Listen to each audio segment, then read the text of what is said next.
Hello and most welcome, my dear students, my dear friends, and many more learners who wants to learn English language. Please connect and join with us because you know that I have already started English grammar series with vocabulary. So, if you want to learn many more things in English language, then you connect with me. You can connect with me and subscribe and like my channel for learn many things. So हम आते हैं अपने mother tongue में और कहते हैं कि जैसा कि आपको पता ही है कि इस पर हम सब्जेक्ट वर्ब एग्रीमेंट जो टॉपिक है इसको हमने स्टार्ट किया है। आप जानते भी होंगे, आप अगर हमारे चैनल को सब्सक्राइब कर रखे हैं तो आपको पता होगा कि इस चैनल पर आपको वीडियो गया होगा सब्जेक्ट वर्ब एग्रीमेंट का 1 2 3 वीडियो तक चला गया है। ये चौथा वीडियो हम इस आज अपलोड करने वाले हैं जिसमें हम आगे के रूल को डिस्कशन करेंगे और सेंटेंसेज को समझने का प्रयास करेंगे कि कहाँ पर सिंगुलर है कहाँ पर प्लूरल है। छोटी छोटी बातों को जब हम समझ जाते हैं तो हमें चीज़ें बिल्कुल आसान लगने लगती है और जब हमें चीज़ें समझ में नहीं आती है तो वही चीज़ें हमें कठिन लगने लगती है। तो डिपेंड करता है कि आपका समझ में आना और ना आना। अगर समझ में चीज़ें आ गई तो चीज़ें आपके लिए आसान, अगर समझ में नहीं आया तो चीज़ें आपके लिए आसान। हम यहाँ पर आपके साथ इसलिए आए हैं ताकि हम आपको समझाने का अपना बेहतर प्रयास कर सकें। I will try my best so you understand easily. तो welcome to learn with Gloss 2.0 subject verb agreement topic आपके सामने चालू कर रहे हैं बाय रजनीश सर। मेरा एक कोटेशन जो फेवरेट है कि hard work bits talent when talent doesn't hard work. Hard work bits talent when talent doesn't hard work, कि हार्डवर्क अगर कोई व्यक्ति करता है तो वह टैलेंटेड व्यक्ति को भी हरा सकता है जी। बिल्कुल ऑब्वियस सी बात है, अगर कोई व्यक्ति हार्डवर्क कर रहा है तो वह टैलेंटेड व्यक्ति को हरा सकता है। कब हरा सकता है? जब वह टैलेंटेड व्यक्ति कुछ नहीं कर रहा होता है। टैलेंटेड व्यक्ति, आप कितना भी टैलेंटेड क्यों ना हो, आपको कुछ ना कुछ करते रहना है। जब आप करते रहिएगा तो हो सकता है कि आप अगले जो हार्ड वर्क कर रहा है उससे आप ना हार पाएँ, क्योंकि आप ऑलरेडी परफेक्ट हैं या फिर ऑलरेडी बहुत बेहतर हैं। लेकिन जब आप काम करना बंद कर देंगे तो जो व्यक्ति बिल्कुल हार्ड वर्किंग है वह आपको हरा सकता है, आपको पीछे छोड़ सकता है, आपसे आगे निकल सकता है। यह बिल्कुल यह बिल्कुल ट्रू है। ठीक है जी, बिल्कुल सच है। तो hard work with talent when talent doesn't hard work. अगर आप अपने आप को टैलेंटेड मानते हैं तो आप थोड़ा थोड़ा वर्क करना चालू कर दीजिए। अगर आप टैलेंटेड नहीं भी हैं तो आप इस बात को मान लीजिए कि हम हार्ड वर्किंग तो हैं। अगर हार्ड वर्किंग हैं तो फिर आपके सामने कुछ भी नहीं, हार्ड वर्किंग के आगे कुछ भी नहीं टिकता है। तो हार्ड वर्क करिए। चलिए, पिछले वाले वीडियो को जब आपने देखा होगा तो आपके सामने कुछ सेंटेंसेस आपके सामने लाए हैं जिसको आप सोल्व करने का प्रयास कीजिए, जिसमें आपसे जानना सेंटेंसेस क्या चाह रहा है कि कहाँ पर इज भराएगा, कहाँ पर आर भरेगा, कहाँ पर सिंगुलर वर्ब होगा, कहाँ पर प्लूरल वर्ब होगा जी, कहाँ पर सिंगुलर वर्ब और कहाँ पर प्लूरल वर्ब होगा। तो हम बताए थे कि सब्जेक्ट वर्ब एग्रीमेंट है। इस टॉपिक को हम पढ़ रहे हैं कि सब्जेक्ट जिस कैटेगरी का होगा वर्ब भी उसी कैटेगरी का होगा। दोनों के बीच में एग्रीमेंट, दैट मीन्स तालमेल होना बिल्कुल ही जरूरी है, बिल्कुल आवश्यक है। पहला सेंटेंस जो हमारे पास है, we have first sentence, you he and I blank friends. अब यहां पर जानना चाह रहा है कि बताइए एम भराएगा कि आर भराइएगा। देखिए, आप अगर पढ़ने में ठीक ठाक हैं, आप चीज़ों को कभी ना कभी आपने पढ़ा है, अगर आपके पास कॉमन सेंस है, किसी भी लैंग्वेज को सीखने के पास आपके लिए सेंस होना चाहिए। जिनके पास सेंस है तो फिर वो चीज़ें आसान हो जाता है समझना। तो देखिए, अगर जिनको पास बिल्कुल अब जो बिल्कुल ही नहीं पढ़े हैं, 8 क्लास के बच्चे से पूछ रहे, 10th क्लास के बच्चे जो कभी इंग्लिश नहीं पढ़ा, अब यहाँ पर you he and I blank friends और थोड़ा बहुत अगर जानकारी उसको हो तो यहाँ पर आई एम भरने का बिल्कुल ज़्यादा प्रयास किया जाएगा। क्या प्रयास किया जाएगा जी? आई एम भरने का प्रयास किया जाएगा, क्योंकि यहाँ पर आई है और आई के अकॉर्डिंग ज़्यादातर स्टूडेंट्स जो है, ज़्यादातर लोग यहाँ पर आई देख करके एम के साथ जाएंगे। अगर एम के साथ जाएंगे तो हो जाएगा गलत। क्यों? क्योंकि इस सब्जेक्ट का you he and I blank friends, इस सेंटेंस का सब्जेक्ट जो है केवल आई नहीं है बल्कि आई के साथ ही भी है और यू भी है। और ये तीन तीन प्रोनाउन मिलकर के सब्जेक्ट का काम कर रहा है, तो यह सिंगुलर ना हो करके प्लूरल हो गया। दैट मीन्स हमारे पास सब्जेक्ट प्लूरल कैटेगरी का है, तो वर्ब भी हमें एम नहीं होना चाहिए, वर्ब हमारे पास क्या होना चाहिए, आई आर होगा। तो आई के साथ आर इसलिए इस्तेमाल नहीं कर रहे हैं कि आई के साथ आर लगता है, बल्कि टोटल को देखते हुए हम आर लगा रहे हैं। तो you, he and I R friends. ठीक है, पहला चीज। दूसरा रूल, अगर आप कॉम्पिटिटिव एग्जाम की तैयारी कर रहे हैं तो पहला तो ये आपसे पूछा जाएगा, और अगर आप नहीं भी कर रहे हैं तो बाद में जब आप करिएगा तो सेकेंड रूल यहाँ पर प्रोनाउन से भी प्रश्न पूछा जाता है कि प्रोनाउन का जब हमारे पास जनरल कोई स्टेटमेंट होता है उसका सीक्वेंस 2 3 1 का होता है। दैट मीन्स पहले सेकेंड पर्सन और फिर थर्ड पर्सन और तब जाके फर्स्ट पर्सन। ये कब, जब कोई हमारे पास जनरल स्टेटमेंट हो। जनरल दैट मीन्स किसी प्रकार जनरल और पॉजिटिव, जिसको कहें पॉजिटिव स्टेटमेंट हो, पॉजिटिव स्टेटमेंट हो, पॉजिटिव स्टेटमेंट। तो इस प्रकार का एक सीक्वेंस होता है। जब एक ही सेंटेंस में फर्स्ट पर्सन का भी इस्तेमाल करना है, फर्स्ट पर्सन के प्रोनाउन का भी इस्तेमाल करना है, सेकंड पर्सन के भी प्रोनाउन का इस्तेमाल करना है और थर्ड पर्सन के भी प्रोनाउन का इस्तेमाल करना है जी। तो तीनों प्रोनाउन को जब तीनों टाइप्स के फर्स्ट पर्सन, सेकंड पर्सन और थर्ड पर्सन, तीनों टाइप के पर्सन के प्रोनाउन का जब इस्तेमाल करिएगा तो आप सीक्वेंस यह ध्यान में रखें कि पहले सेकंड पर्सन, उसके बाद थर्ड पर्सन, उसके बाद फर्स्ट पर्सन आएगा। अपने आप को इंक्लूड लास्ट में करना है। That's okay. बाकी इसको प्रोनाउन से रिलेटेड जब हम बात करेंगे तो बहुत बेहतर ढंग से बताया जाएगा। Second, the water of these rivers blank डट्टी इज यार। देखिए पहले वाले वीडियो को आप जब देखे होंगे तो यहाँ पर चीजें आपके लिए भरना बिल्कुल आसान रहा होगा। यहाँ पर the water of these reverse है तो इज भरें कि आर भरें, बताइए क्या भर रहे हैं आप। पहले आप भरिए, उसके बाद हम भरेंगे, उसके बाद मैच करिए अपने आंसर को, क्या आपने सही भरा था या फिर क्या आपने मिस्टेक कर दिया। मिस्टेक हो गया तो क्यों कारण था, क्या कारण के कारण मिस्टेक कर दिए। अब देखिए the water of this reverse, अब यहाँ पर रिवर्स देख करके, प्लुरल देख करके अगर आप आर लगा दिए हैं तो बिल्कुल क्या गलत कर दिए हैं। क्यों गलत इसलिए कर दिए हैं क्योंकि आप जिसको सब्जेक्ट समझ रहे हैं रियल में वह सब्जेक्ट है ही नहीं, वह रियल में सब्जेक्ट है ही नहीं इस सेंटेंस का। रियल में सब्जेक्ट हमारे पास वाटर है। क्या है जी, वाटर। ऑफ प्रीपोजिशन है और प्रीपोजिशन के बाद हम ऑब्जेक्टिव केस का इस्तेमाल करते हैं। हम प्रीपोजिशन के बाद जो भी हमारा प्रोनाउन रहता है वो ऑब्जेक्टिव केस के फॉर्मेट में रहता है, या फिर जब नॉन भी रहता है जी तो उसको हम ऑब्जेक्ट मानते हैं। तो रियल सब्जेक्ट दिज रिवर्स नहीं है बल्कि द वाटर है। तो the water of these river, तो वाटर के अनुसार यहाँ पर आर नहीं इज का इस्तेमाल होगा। क्या किसका इस्तेमाल होगा जी, इज का इस्तेमाल होगा, इज। तो करेक्ट आंसर इज। पहला सेंटेंस में आर भराया, सेकेंड वाला सेंटेंस में इज भरा रहा है, दोनों बात आपको समझ में आ रहा होगा। तीसरा बात, the mangoes in the tree. अब यहाँ पर ट्री देख करके या फिर द ट्री देख करके आपको यहाँ पर इज या आर भरना है, तो आप इज या आर ना समझें या फिर मतलब इज ना भर दें। अगर आप इज भर दीजिएगा तो हो जाएगा गलत। क्या हो जाएगा, गलत।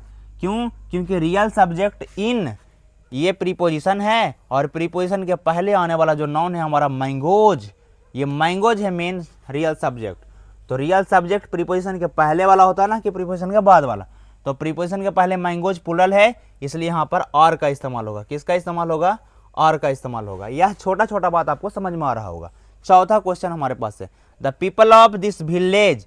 अब दिस विलेज को देख करके आप सिंगुलर समझ पा रहे हैं और यहाँ पर वर्ब का चुनाव अगर इज करेंगे तो गलत हो जाएगा। हमें वर्ब का चुनाव ऑफ प्रीपोजिशन के पहले जो आने वाला वर्ड्स है या फिर नाउन्स है उसी के अकॉर्डिंग हमें को करना है। तो पीपल प्लुरल कैटेगरी का नाउन है। तीन पी को याद रखिए, पुलिस, पब्लिक, पुलिस, पब्लिक और पीपल। पुलिस, पब्लिक और पीपल, ये तीनों पी से स्टार्ट है, तीनों प्लुरल कैटेगरी का है। तो पीपल प्लुरल होता है इसलिए इज नहीं आर का इस्तेमाल होगा। तो इस सेंटेंस में किसका इस्तेमाल होगा जी, आर का। ये चारों सेंटेंसेज में इज कहाँ भराया, आर कहाँ भराया और क्यों भराया, दैट्स मोर इंपॉर्टेंट। भराया नॉट इंपॉर्टेंट, क्यों भराया दैट्स मोर इंपॉर्टेंट। तो भराया, लेकिन क्यों भराया ये आपको अगर समझ में आ रहा है तब हमें ज़्यादा खुशी मिलेगा कि आपको क्यों भरा रहा है, यह बात आपको ज़्यादा समझ में आ रहा है। ठीक है, यहाँ पर आर क्यों भराया, यहाँ पर इज क्यों भराया, यहाँ पर आर क्यों भराया, यहाँ पर आर क्यों भराया। तो कारण आप जान चुके हैं। बाकी हम आगे वाले सेंटेंसेस को मूव ऑन करते हैं। तो आगे वाला पेज निकालते हैं। चलिए क्वेश्चन नंबर 5, 6, 7, 8, 9 इसको हम सॉल्व करते हैं। क्वेश्चन नंबर 5 या फिर सेंटेंस नंबर 5 में है हमारे पास कि half of the mangoes, half of the mangoes, half of the mango blank rotten. क्या है जी, रोटेन है, रोटेन, रोटेन। तो हाफ ऑफ द मैंगोज और half of the mango, half of the mango. अब देखिए यहाँ पर बोले थे कि बहुत सारे रूल आपको पढ़ाया गया था, तो उसमें लिखवाया गया था कि half of, plenty of, percentage of, ये या फिर a large number of, a great number of, ये अनिश्चित क्वांटिटी और अनिश्चित नंबर के बारे में जानकारी देता है। इससे केवल इतना ही जानकारी है कि संख्या में बहुत की बात करेगा, संख्या में बहुत की बात करे या फिर क्वांटिटी में बहुत की बात करे। तो बहुत तो है लेकिन कितना है जो एग्जैक्ट आपको नहीं बताएगा। ठीक है, तो इससे कोई फर्क ही नहीं पड़ता है हाफ ऑफ से। हाफ ऑफ के बाद ये हाफ किसका है इससे फर्क पड़ता है, सॉरी। तो हाफ ऑफ के बाद किस कैटेगरी का नॉन है उसी के अकॉर्डिंग हम लोग वर्ब का इस्तेमाल करते हैं। जैसे हाफ ऑफ द मैंगोज है यहाँ पर, तो मैंगोज का ही हाफ बोला जा रहा है, तो प्लूरल कैटेगरी का है, तो हम लोग प्लूरल वर्ब का इस्तेमाल करेंगे। दैट मीन्स यहाँ पर इज या आर भरना होगा, तो हमें आर ज्यादा, ठीक है, तो आर ही भराएगा। ठीक है, हाफ ऑफ द मैंगोज ना करके मैंगो अगर लिख रहे हैं, ठीक है जी, तो सिंगुलर कैटेगरी का है, तो सिंगुलर कैटेगरी का है, यहाँ पर इज हम लोग फुलफिल करेंगे। किसको फुलफिल करेंगे, इज को फुलफिल करेंगे जी। ओके, तो half of the mango is rotten और half of the mangoes are rotten. क्यों, हाफ ऑफ से हमें कोई फर्क ही नहीं पड़ता है, या अनिश्चित नंबर या अनिश्चित संख्या की जानकारी देता है, अनिश्चित क्वांटिटी और अनिश्चित मात्रा की जानकारी देता है। हाफ ऑफ के जैसा कुछ और भी वर्ड्स हैं, half of, most of, a lot of, A plenty of, a great number of, a great quantity of, a large number of. आपको लिस्ट लिखवाया गया था कि कुछ चीजें हैं जिसको आप गो थ्रू करते हैं, बार बार गो थ्रू करने से भी याद हो जाएगा। और पहले शुरुआती तौर पर आपको थोड़ा सा रटना भी होगा या फिर समझना भी होगा कि अच्छा 10 गो है, 11 गो है, जो भी लिस्ट में आपको लिखवाएगा उसको आप, टू बी ऑनेस्टली बता रहे हैं कि उसको आप एक बार कॉपी पर लिख करके रिवाइज कर लें तो ज़्यादा बेहतर है। अगर आप सिंसियर और ऑनेस्ट स्टूडेंट हैं तो इस प्रकार के कामों को करेंगे। अगर केवल हवाबाजी में रहना चाहते हैं कि चलो ये वाला क्वेश्चन मार्क आंसर सही हो गया, दूसरा वाला से फिर अब ऐसे केवल एक प्रश्न का उत्तर दे दिए सही और उसके बाद खुश हो रहे हैं, तो आप अपने आप को डार्क में रख रहे हैं, आप गलत फहमी में हैं। ठीक है जी, आप टू बी ऑनेस्टली अपने आप से पूछिए, क्या मैं सारे प्रश्नों का उत्तर देने में सक्षम हूं, या फिर जो भी प्रश्न का उत्तर दे रहा हूं क्या टू बी ऑनेस्टली आप अपने माइंड से दे रहे हैं, क्या सच में इसका आंसर आपको पता था या फिर केवल तुक्का मार रहे हैं। अगर केवल तुक्का मार रहे हैं तो अपने आप के प्रति ईमानदार बने और सच में उसके पीछे का जो लॉजिक है या फिर जो भी उसके पीछे का जो वजह है, रीजन है, उस चीज को आप जानने का एक बार प्रयास जरूर करें। ठीक है, फिर आगे most of the students, most of से हमें कोई फर्क ही नहीं पड़ता है। ठीक है जी, मोस्ट ऑफ के मतलब भी होता है बहुत, जैसे हाफ ऑफ के मतलब बहुत, तो मोस्ट ऑफ के मतलब होता है बहुत, हाफ ऑफ के मतलब अगर हिंदी में नहीं निकालेंगे एग्जैक्ट तो हिंदी हाफ ऑफ का मतलब मीनिंग होता है आधा। ठीक है जी, अब एक ये मत कह दीजिएगा कि हाफ ऑफ का मतलब बहुत बोल रहा था। देखिए समझाते वक्त कभी कभी हो जाता है चीज़ें इधर उधर, इस चीज़ को आप थोड़ा फील करें या फिर महसूस करें। बाकी चीज़ें most of the students, most of that is बहुत सारे स्टूडेंट्स, पास्ट, अब पास्ट के बाद अब मोस्ट ऑफ से हमें कोई फर्क ही नहीं पड़ता है, मोस्ट ऑफ के बाद स्टूडेंट्स है, स्टूडेंट्स यह प्लूरल कैटेगरी का अगर है तो हमें प्लूरल वर्ब का प्रयोग करना होगा। हैज और हैव में चुनाव करना है तो किसका चुनाव करेंगे, हैव का चुनाव करेंगे जी। Okay, a lot of, a lot of का मतलब भी होता है बहुत सारा, ए लॉट ऑफ का मतलब भी होता है क्या, बहुत सारा। ए लॉट ऑफ के बाद अगर देखिए शुगर है, शुगर तो अनकाउंटेबल है, अनकाउंटेबल है तो सिंगुलर है, तो हम सिंगुलर वर्ब का प्रयोग करेंगे। हैज या हैव तो हैज का चुनाव करेंगे। लेकिन यहाँ पर ए लॉट ऑफ स्टूडेंट्स रहता, मान लीजिए यही वाली चीज यहाँ पर रहता, स्टूडेंट्स रहता, बॉयज रहता, टीचर्स रहता, तो यहाँ पर हमें जो भी वर्ब का चुनाव करना पड़ता, चाहे हैज हैव में चुनाव करना पड़े, चाहे इज आर में चुनाव करना पड़े, चाहे बाज बियर में चुनाव करना, हम प्लूरल कैटेगरी के चीजों को लेकर के चलते। ओके, यह भी बात आपको समझ में आया होगा। नेक्स्ट क्वेश्चन नंबर जो 9 है या फिर सेंटेंस नंबर जो 9 है हमारे पास, 40% ऑफ द स्टूडेंट्स, यहाँ पर 40% है कि 50% है, इससे कोई फर्क नहीं पड़ता है। 40% किसका, 40% या 50% किसका, तो स्टूडेंट्स का। स्टूडेंट्स प्लूरल कैटेगरी का है, तो यहाँ पर वर्ब जो है हमें प्लूरल का प्रयोग करना पड़ेगा, हैज और हैव में चुनाव करना है। तो have failed in the examinations, 40% students ऐसे थे जिन्होंने एग्जाम में फेल कर गया। ठीक है, बड़ा सॉरी फील कर रहे हैं इनके लिए। बाकी देखिए यहाँ पर 40% ऑफ द वाटर होता, 40% ऑफ द वाटर, उसके बाद इसमें चुनाव करना करना होता सॉरी हमें हैज या हैव या इज या आर या बाज या बेर का। तो हम सिंगुलर के साथ चुनाव करते, किसका चुनाव करते, सिंगुलर का चुनाव करते, सिंगुलर वर्ब का चुनाव करते।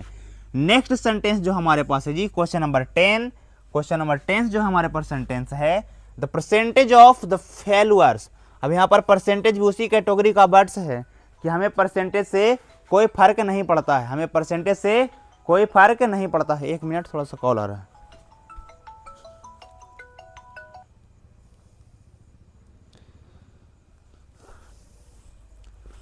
Sorry for disturbance students, call आ रहा था इसलिए थोड़ा सा delay. The percentage of the failures, तो द परसेंटेज उसी कैटेगरी का वर्ड्स है, परसेंटेज से हमें कोई फर्क नहीं पड़ता है, फेल्यूअर्स से फर्क पड़ता है। किससे, फेल्यूअर्स। फेल्यूअर्स प्लूरल कैटेगरी का नाउन हो गया। तो अब इसके साथ इज लगाएं कि आर लगाएं, तो the percentage of, sorry percentage को लेकर के आपको यह बात बताया गया था कि परसेंटेज जो है उसके बाद आने वाला नाउन चाहे सिंगुलर हो चाहे प्लूरल हो। देखिए यही छोटा छोटा मिस्टेक होता है, इसी मिस्टेक को हमको इम्प्रूव करना है, सुधारना है। अब जब चीज़ों को बार बार पढ़ते रहेंगे, गो थ्रू करते रहेंगे, तो चीज़ें आपके माइंड में बैठ जाएगा और चीज़ें बिल्कुल आसान लगने लगे। कुछ भी कोई पूछेगा तो तुरंत आप उसका उत्तर देने में समझ, और पूछेगा के मतलब क्या, आप जब किसी भी गवर्नमेंट एग्जाम की तैयारी कर रहे हैं उसमें अगर इंग्लिश आपको पूछ रहा है तो इंग्लिश आपका अगर बेहतर ठीक ठाक है तो उसमें आपको बहुत ज़्यादा बेनिफिट करने वाला है।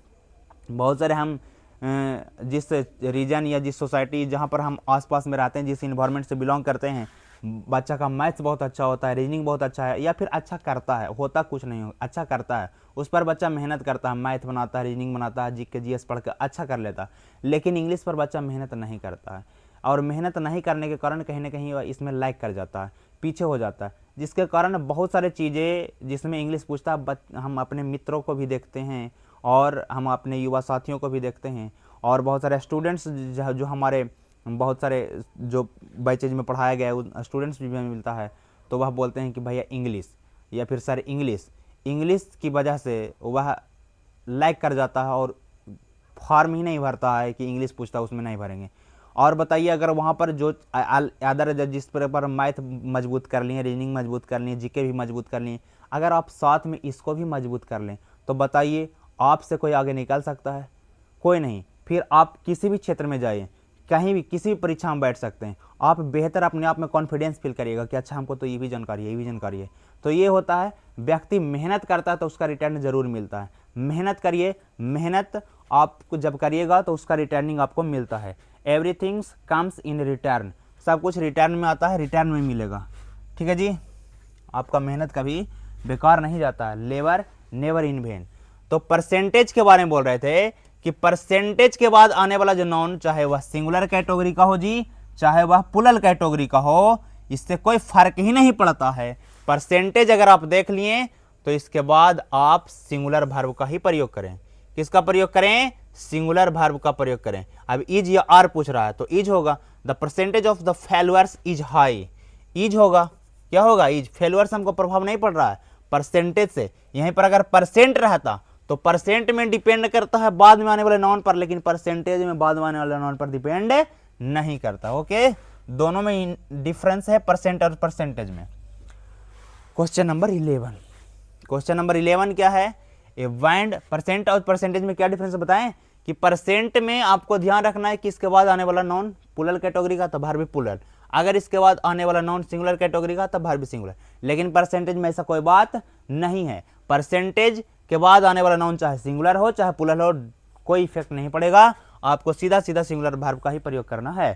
क्वेश्चन नंबर 11 को सॉल्व करते हैं। A band of musicians blank arriving soon. अब देखिए इसको तो इसी से हम छाट सकते हैं कि ऑफ प्रीपोजिशन है, ऑफ प्रीपोजिशन है, इसके बाद आने वाला जो वर्ब है या फिर जो नॉन है वह प्लूरल है, लेकिन इसके पहले रियल सब्जेक्ट हमारे पास ए बैंड है। रियल सब्जेक्ट हमारे पास ना तो म्यूजिशियंस है और ना ही रियल सब्जेक्ट हमारे पास डॉक्टर्स है। रियल सब्जेक्ट इस सेंटेंस का ए बैंड है और रियल सब्जेक्ट इस सेंटेंस का ए टीम है। दैट मीन्स ए टीम और ए बैंड जो है वह हमारे पास क्या है, कलेक्टिव नाउन है और सिंगुलर है। तो सिंगुलर है तो हम सिंगुलर वर्ब का प्रयोग करेंगे। यहाँ पर इज का प्रयोग करेंगे, इज आर में चुनाव करना था, इज अराइविंग सून। और यहाँ पर डॉक्टर से तो और नहीं, इज का ही सॉरी हैव या हैज भरना था, तो हैव या हैज भरना है तो हम किसका इस्तेमाल करेंगे, हैज का इस्तेमाल करेंगे, हैज का। A team of doctors has been called in. Called in कहने का मतलब बुलाए गए, एक बुलाया गया है, ठीक है। तो ये था हमारे पास कुछ सेंटेंसेज जिसको हमने सिंगुलर और प्लूरल के बेसिस पर चीज़ों को समझा, समझने का प्रयास किया और उसको हमने सॉल्व करने का भी प्रयास किया और सॉल्व किया भी। देखिए आप टोटल आप 12 में से कितने प्रश्नों का उत्तर देने में सक्षम थे या फिर कितने प्रश्नों का उत्तर सही दे पाए हैं। अगर वीडियो को पॉज करके बनाए होंगे तब, अगर नहीं बनाए होंगे तब देखिए आप कितने नई चीज़ों को इनसे सीखा। अगर नहीं सीखे हैं तो फिर यह भी जो चीज़ें सीखे हैं आप पीछे वाला वीडियो से हम आपसे रिक्वेस्ट करते हैं कि जा करके हमारे चैनल पर जा करके जो वीडियो गया है सब्जेक्ट वर्ब एग्रीमेंट को आप उसको देखिए, उसके बाद चीज़ों को बनाएं तो और भी ज़्यादा समझ में आएगा। आप पढ़ाई वाला चीज़ को जितना ज़्यादा रिवाइज करेगा उतना आपके चीज़ें बिल्कुल आसान हो जाएगा और समझने में उतना सहूलियत महसूस करेंगे, कंफर्टेबल महसूस करेंगे जी, ठीक है। बाकी चीज़ें कई बार इस बात को समझना बड़ा डिफ़िकल्ट हो जाता है कि अलग अलग टाइप्स का जो वीडियो है हम एक ही वीडियो को 4 बार देख लेते हैं, लेकिन पढ़ाई वाला वीडियो एक ही वीडियो को हम 2 बार देखने के बाद तीसरा बार में इरिटेट फील करने लगते हैं, लगता है कि है ये तो पढ़ ले है।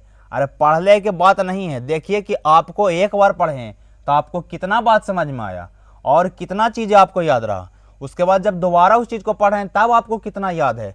तो इस प्रकार जब सोच के आप पढ़ना चालू करेगा तो आपको फिर याद भी होना चीज़ें चालू हो जाएगा और चीज़ें बिल्कुल आसान भी लगना चालू है।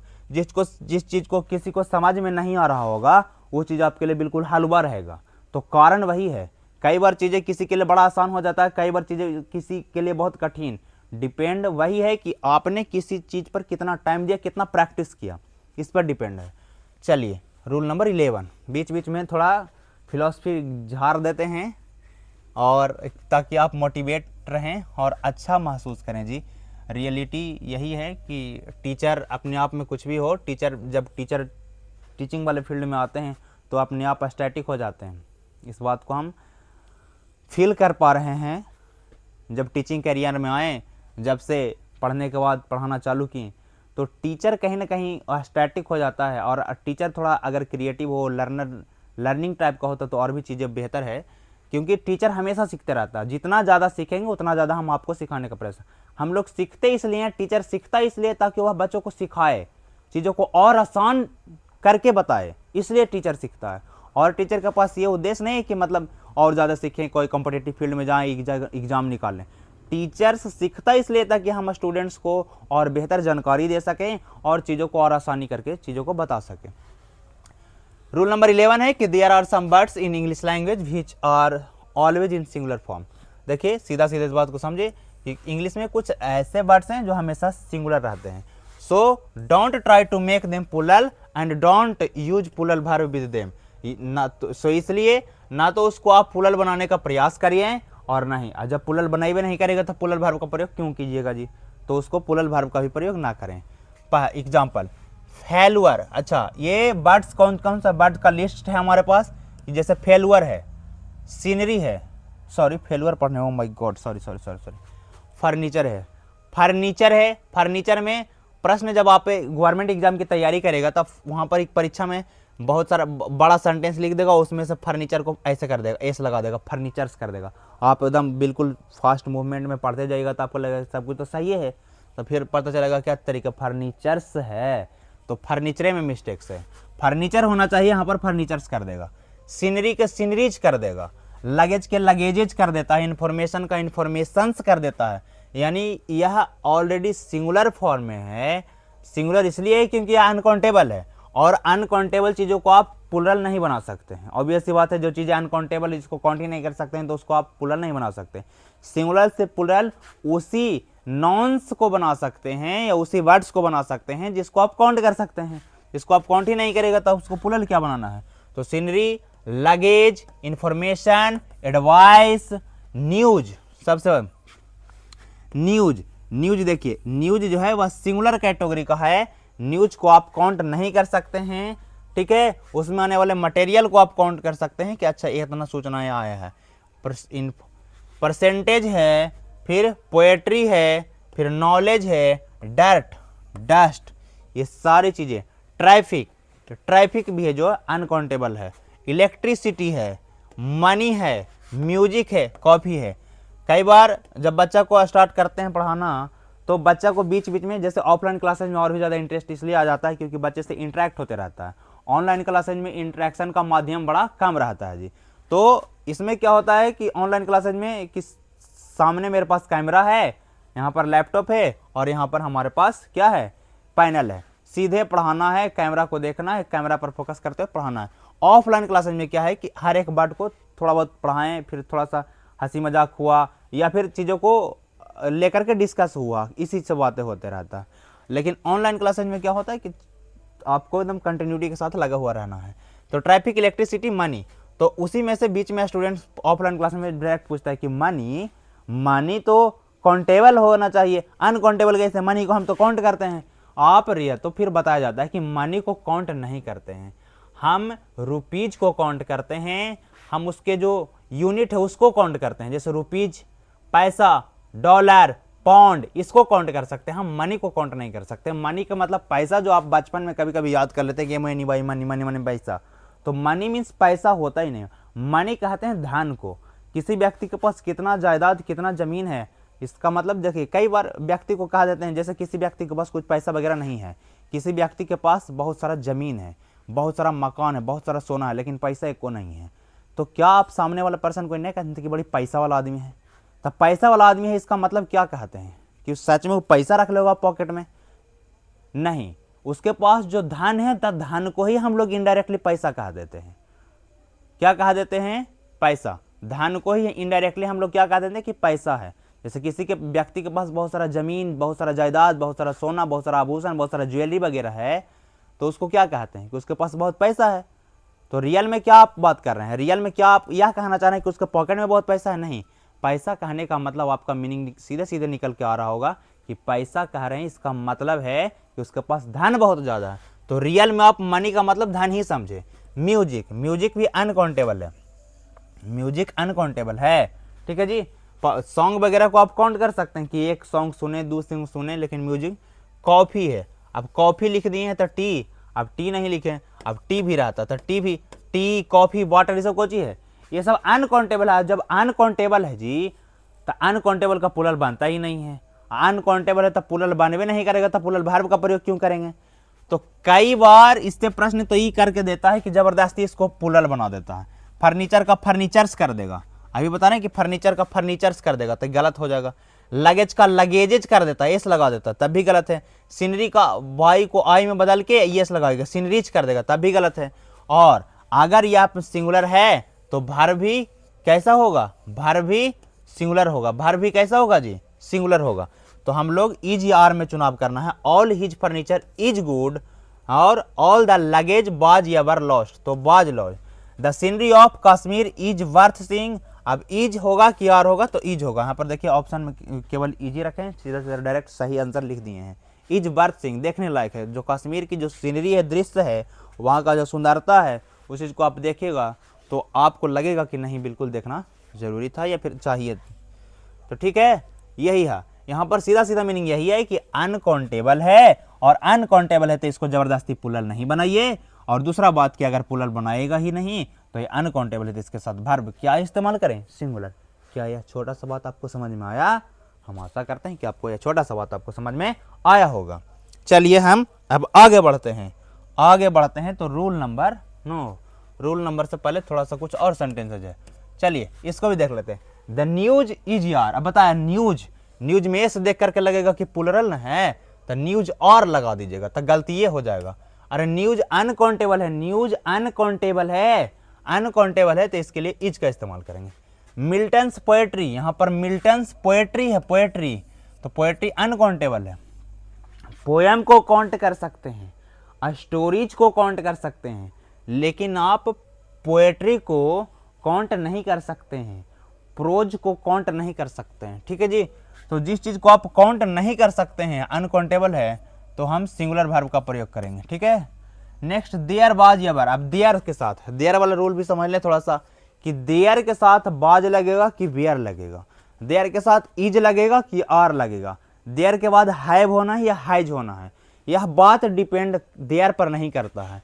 यह देयर को हम लोग, देयर और एक इट होता है, उसको हम लोग इंट्रोडक्टरी सब्जेक्ट के रूप में जानते हैं ग्रामर की भाषा में, और इंट्रोडक्टरी सब्जेक्ट है, केवल इंट्रोडक्शन करने के लिए वह सामने आ जाता है। लेकिन रियल में इस सेंटेंस का जो वर्ब है वह यह है, इसके बाद आने वाला जो नॉन या प्रोनाउन है, देयर वाज या वर हैवी ट्रैफिक। तो रियल सब्जेक्ट यहाँ पर ट्रैफिक है, और ट्रैफिक के बारे में बताएगा कि ट्रैफिक जो है अनकाउंटेबल है, ट्रैफिक को काउंट नहीं कर सकते हैं। तो अनकाउंटेबल है, इसका मतलब सिंगुलर वर्ब का प्रयोग करेंगे। There was heavy traffic on the road. ठीक है जी। यह छोटा छोटा बात आपको समझ में आ गया होगा। चलिए, रूल नंबर 13 क्या कहना चाहता है? बिल्कुल आसान है। रूल नंबर 13 का कहना क्या कहना चाहता है? रूल नंबर 13 आपसे यही कहना चाह रहा है कि some words are always plural. लो, जस्ट अपोजिट है कि कुछ वर्ड्स हमेशा प्लूरल रहता है जी।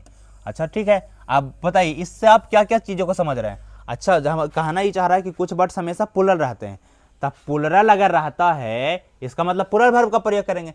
अरे जब प्लूरल रहबे करता है तब प्लूरल वर्ब का ना प्रयोग करेंगे जी। प्लूरल वर्ब का प्रयोग कब करते हैं? जब हमारे पास सब्जेक्ट प्लूरल हो। यहाँ पर वर्ड्स ही कह रहा है कि प्लूरल कैटेगरी का। हाँ, देखने में आपको नहीं लगेगा कि प्लूरल है, यही कंफ्यूजन मेन है कि देखने में नहीं लगता है कि प्लूरल है, लेकिन रियल में प्लूरल लग रहता है। यही लोचा करता है, यही लोचा को आप समझ जाते हैं तब बाकी चीजें आसान है। देखिए कि some words are always plural, कि कुछ वर्ड्स प्लूरल होते हैं। देखिए मच्छर, ये भी पढ़ने लगी बेदाम है। आप लोग पढ़वे नहीं करते हैं, यहाँ पर मच्छर यहाँ पढ़ पढ़ के पूरा कर रहा है कि हम एसएससी के एग्जाम अगर देंगे तो उसमें इंग्लिश पूछेगा तो 135 में से 130 लावेंगे, 135 लावेंगे। यहाँ पर मच्छर इतना इंग्लिश पढ़ रहा है। बताइए, आप लोग पढ़वे नहीं करते हैं। आप लोग कहते हैं इंग्लिश इंग्लिश, भैया इंग्लिश तो बुझाइबे नहीं करता, इंग्लिश नहीं पढ़ाइए। अरे पढ़ाना नहीं पढ़ाना से कुछ नहीं होगा। आपको जब बेहतर करना है, इंटरनेशनल लेवल पर जब बात सोचिएगा तो लगेगा कि नहीं, जो कम से कम इंग्लिश वो सीखना ज़रूरी था, कि इंग्लिश वो सीखिएगा तो आपको कम्युनिकेशन स्किल सब कुछ बेहतर ना होगा जी। आप केवल छोटा सा सोच रखते हैं कि यार तेरी इंग्लिश फिंग्लिश को चाहिए, इंग्लिश फिंग्लिश ऐसे करिएगा तो इंग्लिश वो आपको ऐसे कहेगा कि इंग्लिश फिंग्लिश तुम करवे करता है तो नहीं सीखो, जाओ। तो जितना दिल लगावेगा तो उतना ना, जितना आप सीखने का प्रयास करिएगा उतना सीखिएगा। अब पहला ही सोच लीजिएगा कि है इंग्लिश, तो इंग्लिश से जाइए, इंग्लिश वो आपका कहेगा कि अच्छा आप इसको कदर नहीं करिएगा तो ये आपको कदर नहीं करेगा, इतना जान लीजिए। चाहे कोई भी सब्जेक्ट हो, हम मिस नहीं करें कि इंग्लिश पढ़ा रहे थे इंग्लिश। आप जिस सब्जेक्ट को जितना इग्नोर करिएगा, सब्जेक्ट भी आपको उतना इग्नोर करेगा। जैसे हम लोग थोड़ा जीके को लेकर के इग्नोर क्या करते थे, तो जीके आज हम लोग को इग्नोर कैले हैं। जीके मजबूत रहता तो कहीं ना कहीं सेटल रहते, बाकी तो डेली घिस पिट रहे किए हैं। डेली ज्ञान आप लोग को बांट ही रहे हैं भाई। जो होता है जो अच्छे के लिए होता है कहा जाता है, और उसी को लेकर के चल रहे हैं कि चलिए जो होगा जो अच्छे होगा, बाकी क्या ही दुख बताएं। पीपल, पब्लिक, पुलिस, तीनों पीपी को एक साथ लिख दिए हैं। क्या जी? पीपल, पब्लिक और पुलिस, ये तीनों पी से है। अभी इसके जस्ट पहले भी बताए थे कि ये तीनों प्लूरल कैटेगरी का। फोल्क, जेंट्री, कैटल, चिल्ड्रेन, ऑक्सेन, ये सब प्लूरल कैटेगरी का है। लेकिन देखने से कहीं भी आपको प्लूरल लग रहा है? कहीं पर प्लूरल, जनरली हम लोग इस चीज़ को मानते हैं कि प्लूरल रहेगा तो एस लगा रहेगा। यही इस चीज़ को लोचा है कि देखिए एस कहीं लगले नहीं है, लेकिन फिर भी प्लूरल है। हाँ बात समझ में? यही सब पढ़ना है। People, public, police, folk, gentry, cattle, children, oxen, हो गई बात खत्म। अब हो गया बात खत्म, तब प्लूरल है तब बताइए कैसा वर्ब लगाइएगा जी? बोलिए, हमको बोले पड़ेगा, आप लोग खुद बताइएगा। अरे प्लूरल नॉन है या प्लूरल सब्जेक्ट है, तब वर्ब कैसा? प्लूरल, बात खत्म। जैसे सम पीपल है, पीपल, अब पीपल को कई बार परीक्षा में पीपल्स कर देगा, कैटल का कैटल्स कर देता है, पुलिस का पुलिसिज कर देता है। अरे जब ऑलरेडी प्लूरल है ये है तो एस लगा क्या ओवर प्लूरल बनाइएगा, यही सब दिक्कत है। पीपल्स नहीं करिए, पीपल ऑलरेडी प्लूरल है। कैटल को कैटल्स नहीं लिखिएगा, लिख रहे हैं तो गलती है। ऐसा लिखता जब आगे के एग्जाम में तैयारी करें गवर्नमेंट एग्जाम का, तो उसमें बैंकिंग का, एसएससी का, तब आपको लगेगा अच्छा ही सब पूछता है। और इंग्लिश में पूछता कौन चीज़ है जी, यही पूछता है और कब चीज़ पूछता है। वर्ड्स मीनिंग आपसे पास वोकैब पावर पूछेगा कि किसका साइनो क्या होता है, इसका एंटो क्या होता है, इसका वन वर्ड सब्स्टिट्यूशन में इसका फ्रेजल वर्ब बताइए, ये पूछता है और कुछ पूछता है। और पूछता है कि कोच के हाउ आर यू, तो आई एम फाइन सर, ये वाला नहीं पूछता है। ये वाला तो कम्युनिकेशन स्किल में आ गया, ये तो बोलने के लिए ठीक है, बोलना बेहतर है, बोलने के लिए सीखिए। नहीं सीखिएगा तो कैसे? अब कहेगा कि इंग्लिश का प्रकांड विद्वान है और 4 गो बात करेगा कि इंग्लिश में तो लाला जी ललाइये से हो गया, तो लाला जी ललाइये से नहीं ना होगा।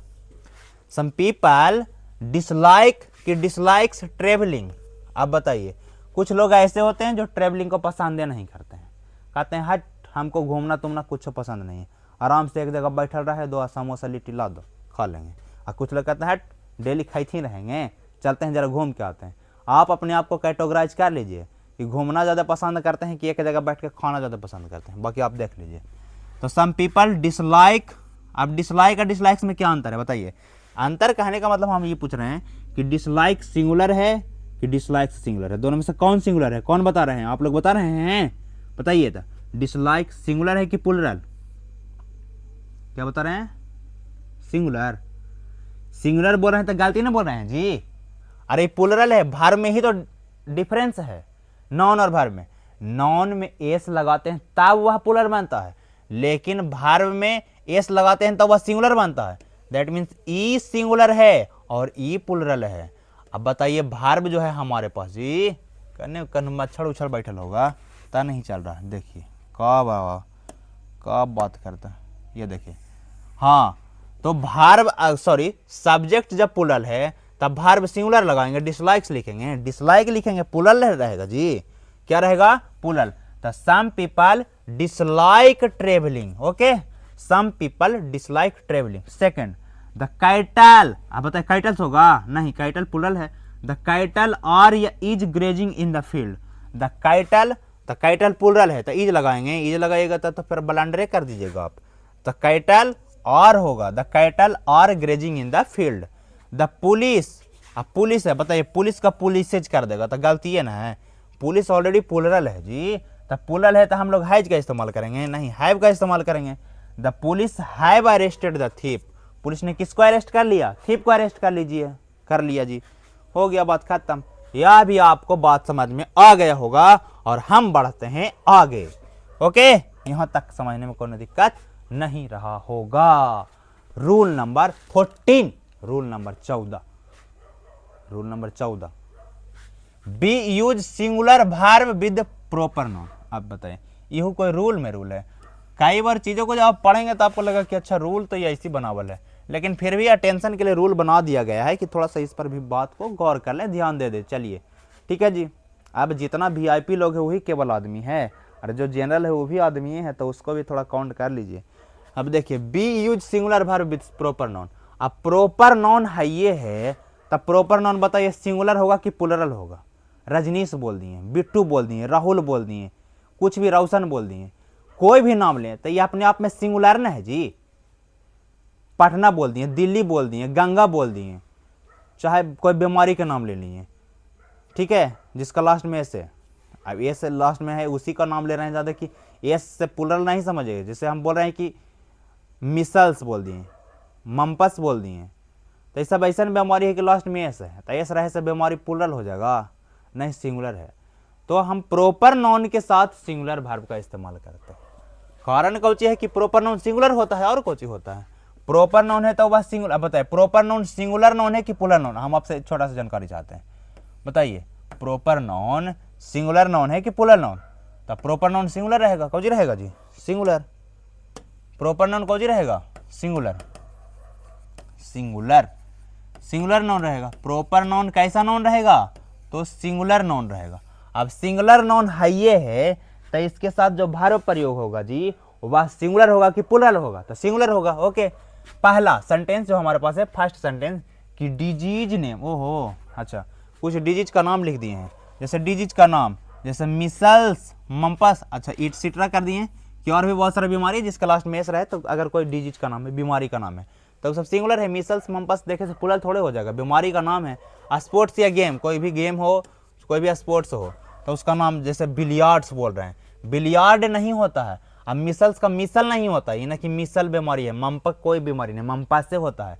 मिसल्स ही होता है, सा ही होता है, ये ना कि मिसल हो जाता है। बिलियार्ड कोई खेल नहीं होता, बिलियार्ड्स होता है, एस रहना चाहिए लास्ट में। उसी प्रकार डार्ट्स, डार्ट्स है, डार्ट्स, डार्ट्स भी एक गेम है, ठीक है। बहुत सारा गेम है, केवल क्रिकेट जानते हैं, कबड्डी जानते हैं या फिर हॉकी जानते हैं तो इतना से नहीं होगा, बहुत सारा गेम है जी, ठीक है। बहुत सारा गेम तो हम लोग देखबो नहीं किए, जानबो नहीं करते हैं, कैसे जानेंगे हम लोग, गेमिंग वाला फील्ड में रहते तो ना जानते हैं, या फिर बहुत सारा चीज़ जानकारी लेना होता है। सब्जेक्ट्स का नाम है, जैसे फिजिक्स है, इकोनॉमिक्स है, मैथमेटिक्स है, और भी बहुत सारे सब्जेक्ट्स हैं। अगर लास्ट में एस आ रहा है तो बच्चा समझ जाता है कि प्लुरल है, फिजिक्स है, मैथमेटिक्स है। अरे मैथमेटिक्स रहे से प्लुरल हो जाएगा, वह सिंगुलर ही है, क्या है जी, वह सिंगुलर ही है। या तो एक सब्जेक्ट का नाम न है इकोनॉमिक्स, तो सिंगल किसी सब्जेक्ट का नाम है तो वह सिंगुलर कैटेगरी में आएगा, और सिंगुलर कैटेगरी में आएगा तब वर्ब प्लुरल लगा दीजिएगा। तब बताइए, कराई में ना कर दीजिएगा जी। अरे जैसा सब्जेक्ट वैसा verb, singular subject singular verb. आगे प्लेसेज का नाम, जैसे वेल्स, यह स्थान का नाम है, एथेंस, यह सब, द यूनाइटेड स्टेट्स, तो लास्ट में एस्ट देख के प्लुरल नहीं समझ जाइएगा, ये सब स्थान का नाम है और प्रॉपर नाउन है, और प्रॉपर नाउन है तो इसके साथ कैसा वर्ब, सिंगुलर वर्ब। जैसे मिसल्स, अब मिसल्स के अनुसार पूछेगा कि और होगा कीज होगा, अगर और सोच रहे हैं तो गलती सोच रहे हैं। और मिसल्स एक सिंगल डिजीज का नाम है, तो ए डेंजरस डिजीज, अब ए यहाँ पर ए भी मदद करता है, ए डेंजरस डिजीज, एक खतरनाक बीमारी है, तो इज होगा। Mathematics is are not an easy subject, अब मैथमेटिक्स को देख करके एस देख करके पूरा नहीं समझना, करा एन, यहाँ पर देखिए जो हमारे पास आर्टिकल है ए एन, वो भी मदद करने के लिए बहुत मदद करता है। ए ग्रेट कंट्री, ए कह रहा है तो मतलब एगो के बात कर रहा है, एगो के बात कर रहा है, इसका मतलब हम इज का इस्तेमाल करेंगे, हम लोग सिंगुलर कैटेगरी का इस्तेमाल करेंगे, ठीक है जी। तो हमें सेंटेंसेज में कहीं ना कहीं हिंट दिया हुआ रहता है, जब आप पढ़ेंगे तो चीज़ें आपको और भी बेहतर समझ में आएगा, हर एक चीज़ से एंगल से समझने आने लगेगा। ये जब शुरू पढ़ेगा तो आपको केवल सब्जेक्ट भर भी समझ में आ रहा है, फिर बाद में किसी भी सेंटेंस में कई बार आपको डिटर्मिनेंट्स आपको हेल्प करेगा, कई बार आपको आर्टिकल्स आके हेल्प करेगा, कई बार प्रोनाउन आके हेल्प करेगा, ठीक है जी। तो इस प्रकार की चीज़ें आपको और ज़्यादा बेहतर समझ में कब आएगा, जब हर एक चीज़ों को बारी बारी से आप जानते जाएगा, जैसे जैसे आप जानते जाएंगे वैसे वैसे आपके पास जो सोल्व करने का तरीका होगा वह मल्टी हो जाएगा, और चीज़ों को आप और आसानी ढंग से या फिर कई तरीकों से सोल्व कर सकते हैं, ठीक है जी। चलिए, ये बात समझ में आ गया होगा, मैथमेटिक्स इज होगा, द यूनाइटेड स्टेट इज होगा, मिसल्स इज होगा। आगे वाला सेंटेंस को हम पढ़ते हैं, रूल नंबर 14 के बाद रूल नंबर 15। रूल नंबर 15 का क्या कहना है, क्या कहना है इनका, तो इनको भी देखते हैं कि क्या कहना है आपका। रूल नंबर 15, चलिए इनको भी देखते हैं। छोटा छोटा जो भी रूल है उसको हम देखते चलेंगे, आप कंफ्यूज नहीं हो जाइए, इस बात का खास ख्याल रखें, ठीक है जी। चलिए, if the subject of the sentence is such like, मान ले जाए किसी सेंटेंस का सब्जेक्ट इस प्रकार हो, किस प्रकार हो जी, इस प्रकार हो, इस प्रकार मतलब किस प्रकार, एडजेक्टिव के पहले द हो, एडजेक्टिव के पहले द हो। अगर किसी भी एडजेक्टिव के पहले द लगा देते हैं तो वह सिंगुलर से प्लुरल बन जाता है, क्या बन जाता है, प्लुरल बन जाता है। अब एडजेक्टिव के पहले जब द लगा दिए तो वह प्लुरल बन गया। बताइए, जब प्लुरल बन गया इसका मतलब प्लुरल सब्जेक्ट हो गया, प्लुरल सब्जेक्ट हो गया तो बताइए वर्ब सिंगुलर लगेगा कि प्लुरल, आप ही जवाब दीजिए। प्लुरल, बिल्कुल सही जवाब दे रहे हैं। तो जैसा वर्ब, जैसा सब्जेक्ट वैसा ही वर्ब। अरे यही तो टॉपिक में पढ़ रहे हैं, सब्जेक्ट वर्ब एग्रीमेंट, बढ़िया से इसको समझ लेंगे और फिर बारी बारी सबको उड़ाते रहेंगे। इसलिए तो इसी को शुरुआत कर दी है पहले, कि पहले इज और एम बढ़िया से जान लो कि कहाँ इज लगेगा, कहाँ आर लगेगा, कहाँ बाज लगेगा, कहाँ बियर लगेगा, कहाँ हैज लगेगा, कहाँ हैव लगेगा। ये सब छोटा छोटा बात जानकारी जब हो जाएगा तब बहुत ही आसान लगेगा। तो एडजेक्टिव के पहले द तो प्लुरल हो गया, तो वर्ब भी कैसा होगा, प्लुरल। द पुअर, अब द पुअर केवल पुअर रहता तो हम इज का इस्तेमाल करते, ठीक है जी। लेकिन द पुअर है तो ये प्लुरल हो गया, द पुअर। जैसे किसी भी एडजेक्टिव के पहले जब द लगाते हैं, जैसे अगर हम यहाँ पर एग्जाम्पल के तौर पर जैसे द पुअर है, तो द पुअर के मतलब कौची होता है, तो द पुअर का मतलब होता है पुअर पीपल, पुअर पीपल। आप इसमें एक वर्ड देख रहे होंगे पीपल, और अभी जस्ट बताएंगे कि पीपल प्लूरल कैटेगरी का वर्ड है। अब प्लूरल कैटेगरी का वर्ड है तो बताइए प्लूरल बन गया कि नहीं। उसी प्रकार द रिच अगर लिख देते हैं, द रिच, इसका मतलब कौची हो गया, द रिच का मतलब कौची हो, द रिच का मतलब रिच पीपल। कैसा पीपल, रिच पीपल को बता रहा है। मतलब द रिच का मतलब यहाँ पर ब्लाइंड है, ब्लाइंड, ब्लाइंड के पहले अगर हम द लिख देते हैं, द ब्लाइंड, द ब्लाइंड, तो द ब्लाइंड का मतलब होता है ब्लाइंड पीपल। क्या होता है जी, ब्लाइंड पीपल, मतलब उसके पीपल को बताएगा। द ब्लाइंड है तो ब्लाइंड पीपल, द रिच है तो रिच पीपल, उसके बाद द पुअर है तो पुअर पीपल। ओके, ये छोटा छोटा बात समझ में आया आपको, बहुत ही इंटरेस्टिंग बात है। जितना ज्यादा आपको जानकारी होगा उतने ज्यादा आपको सुकून मिलेगा जी। द पुअर मतलब पुअर पीपल, और ऑनेस्ट की इज ऑनेस्ट, बताइए इज ऑनेस्ट बोल रहे हैं तो गलती बोल रहे हैं, और ऑनेस्ट करेक्ट होगा। द रिच का मतलब कौन समझे, द रिच का मतलब रिच पीपल, आपको बोलना है द रिच का मतलब क्या, रिच पीपल, तो रिच पीपल और होगा जी, इज नहीं होगा, रिच पीपल और हैप्पी। द ओल्ड, अब द ओल्ड कहने का मतलब बूढ़े लोग या फिर ओल्ड लोग, तो बूढ़े लोग हो गए यानी ओल्ड पीपल हो गए, तो इज की आर तो आर होगा। उसी प्रकार द ब्लाइंड कहने का मतलब है अंधे लोग, कैन नॉट सी। अब यहाँ पर कैन नॉट से तो कोई फर्क नहीं पड़ता, ये मॉडल ऑक्सिलरी वर्ब है। मॉडल ऑक्सिलरी वर्ब में सब्जेक्ट का कोई इफेक्ट नहीं पड़ता है। सब्जेक्ट चाहे सिंगुलर हो, प्लूरल हो, फर्स्ट पर्सन का हो, सेकंड पर्सन का हो, थर्ड पर्सन का हो, इससे कोई इफेक्ट नहीं पड़ता है हमारे modal auxiliary verb. Modal auxiliary verb एकदम हमेशा उसी का रहेगा। जहाँ पर ब्लाइंड रहता, blind can not see, the blind तब भी कैन नॉट सी, बस इससे कोई इफेक्ट नहीं। हाँ, इज आर एम के बात तो रहता था, हम आर का प्रयोग करते, बाज बेर का प्रयोग रहता था, बार का प्रयोग करते, हैव हैज का प्रयोग करना रहता था, हम हैव का इस्तेमाल करते। द वर्चुअस इज या आर ब्लेस्ड, जो सदाचारी लोग होते हैं वह धन्य होते हैं जी। जो गुणी लोग होते हैं वह धन्य होते हैं, धन जिनके अंदर गुण है, सदाचार की भावना है, वह अपने आप में ब्लेस्ड होते हैं। ब्लेस्ड मतलब धन्य। तो द वर्चुअस इज की आर, तब द वर्चुअस आर, मतलब द वर्चुअस मतलब वर्चुअस पीपल, ठीक है जी, गुणी लोग, जो सदाचारी लोग हैं। तो ये बात था। तो इसमें हम क्या समझे रूल नंबर 15 में, कि अगर एडजेक्टिव के पहले द लगा देते हैं तो वह प्लूरल बन जाता है। और प्लूरल क्यों बन जाता है, क्योंकि उस कैटेगरी के पूरे पीपल्स को वह डिनोट करना चालू कर देता है। यहां तक की बात को आप समझ पाए होंगे, यहां तक की बात आप बेहतर ढंग से रिवीजन करें, और फिर हम आपको मिलते हैं नेक्स्ट वीडियोज में। फिर से हम आपके नए वीडियो में बहुत भर भर का स्वागत करेंगे। आप लोग अधिक से अधिक संख्या में जुड़ें और अधिक से अधिक सीखने का प्रयास करें, यही आपसे रिक्वेस्ट, यही आपसे विनती करते हैं। और हर दिन आप नया कुछ सीखने का प्रयास करें, बिल्कुल कंटिन्यूटी के साथ। आलतू फालतू का वीडियो देखने के बजाय आप पढ़ने वाला वीडियो देखें और उससे चीजें सीखें। और बाकी के टाइम में जब ये चीजें सीख लेंगे तो आलतू फालतू वाला वीडियो तो कभी भी देखा जा सकता है। तो थोड़ा सा अपने आप में ऑनेस्ट भी रहें, ये नहीं कि बेईमानी कहने का मतलब केवल ये नहीं होता कि किसी दुकान पर गए और 10 रुपये का सामान 12 रुपये का सामान खरीद के 10 रुपये देके चले थे। बेईमानी अपने आप के प्रति भी होता है, ईमानदारी अपने आप के प्रति भी होता है। आप अपने आप के प्रति ईमानदार बने, आप अपने आप के प्रति बेईमान ना बने, यही आपसे अनुरोध, यही आपसे विनती है। और बाकी क्या ही बोलें, बोलने के लिए बहुत कुछ बोला जा सकता है, बाकी आप खुद समझने का प्रयास करें। दिन पर दिन, हर एक दिन आप बेहतर करें, हर दिन कुछ ना कुछ नया सीखने का प्रयास करें। थैंक यू, फिर मिलते हैं आपको नेक्स्ट वीडियो में।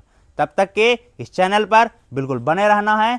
अगर लाइक नहीं किया तो लाइक करिए, सब्सक्राइब करिए, इस चैनल को बिल्कुल ज़्यादा ग्रो करवाइए, ताकि आपके बीच में एक टीचर उभर कर आए, पॉजिटिव चीज़ लेकर के आए और बेहतर ढंग से कुछ करने का प्रयास करें। थैंक यू, फिर मिलते हैं आपको नेक्स्ट वीडियो में।